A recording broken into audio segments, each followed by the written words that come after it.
I don't know if it's fair to say Google's new Pixel 4 and 4 XL are the most exciting Android smartphones I've seen this year. There has been a lot of really stiff competition, but I do have to give them credit for building devices that in some very specific ways try to redefine what pixels are capable of. Let's take a closer look.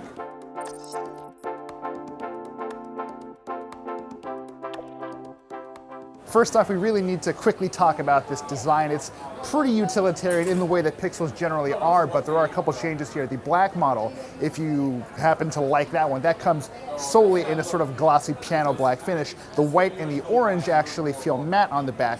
No matter which version of the Pixel you go for, though, it's going to have this slightly redesigned plastic edge that kind of feels a bit grippier, so I've never really had to worry about dropping this, and even though I'm just kind of, this is how I hands-on things, guys. Just get used to it.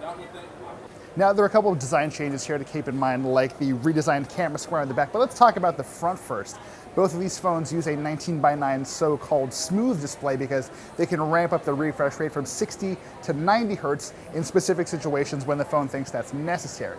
Google has not specifically said when that happens. It seems to kick in when you're scrolling through long chunks of text. That's when I've spotted it the most, at least. And it does seem to do a really nice job of smoothing out the action and making things feel a bit more persistent, a bit more physical, which is nice since we're talking about software.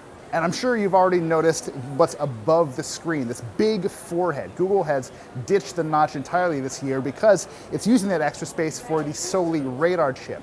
This is something that Google's been working on for a while as part of its ATAP initiative, and we're finally seeing it in a smartphone. Basically, it's a radar array inside the phone that can detect when you're making gestures in front of it and when your hand is moving towards it. You can use that to control things like media. You can scrub forward and back through tracks and even disable alarms as you're moving your hand towards the phone, but that's actually kind of it for now. I was a little surprised by how limited Soli felt in its first outing here. The thing about motion sense or Soli or whatever you want to call it is that it largely ties into existing Android API. So when you're swiping through to change songs, that's just going into the media playback API. Developers can't actually do anything to specifically tune their apps for motion sense. That's a little weird because I'd figured Google would want people to go wild with this stuff, but for now, it seems like the plan is Google wants to figure out the basics, what people really need first, and kind of go from there. I do also want to talk about another way Google expects you to interact with your phone. That is the Google Assistant, which is, as you know, been around for a while. But as Google said at its I/O 2019 developer conference, it shrunk down Google Assistant's footprint to the point where it sits and fits on a phone directly. So the idea is not all of the voice commands that you would commonly give Google Assistant have to get farmed out to a server somewhere. They get processed right on the phone, which means you can get lightning fast interactions. And I have to emphasize the word can because, at least in the demo space here, that's not really been my experience. It seems like Google Assistant has been having trouble sort of remembering the context from one voice command as I move on and ask it another one. So I'm not able to have those sort of long strings of conversational commands that Google's been showing off for a while. That might be a me thing, that might be a Wi-Fi thing. Don't write this off yet, we're gonna keep testing this. The last part of the Pixel puzzle is, as always, the cameras, and there are now a couple more of them, sort of. Around back, you'll find a standard wide 12-megapixel camera plus a new 16-megapixel telephoto camera, and I know what you're thinking. A lot of companies are embracing the ultra-wide as the sort of de facto secondary camera lens, but Google firmly believes that telephoto is the more flexible, better option for most people here, and considering what we've seen them do today with their really impressive zoom, which combines both the telephoto lens and a lot of super res zoom AI smarts, I think it's a strong argument for having that zoom camera. Now, it's really tough to get a sense for what these things are capable of inside a crowded demo room, but a couple things that are worth pointing out.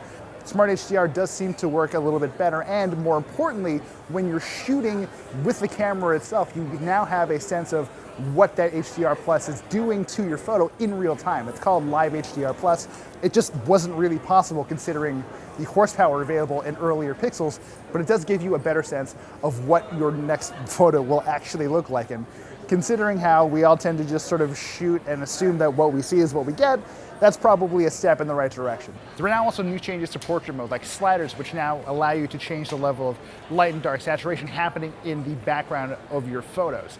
It's a little weird to get used to, but it does feel remarkably powerful, especially if you're the kind of person who loves taking really bokeh'd out photos, because I should point out Google has also improved that as well.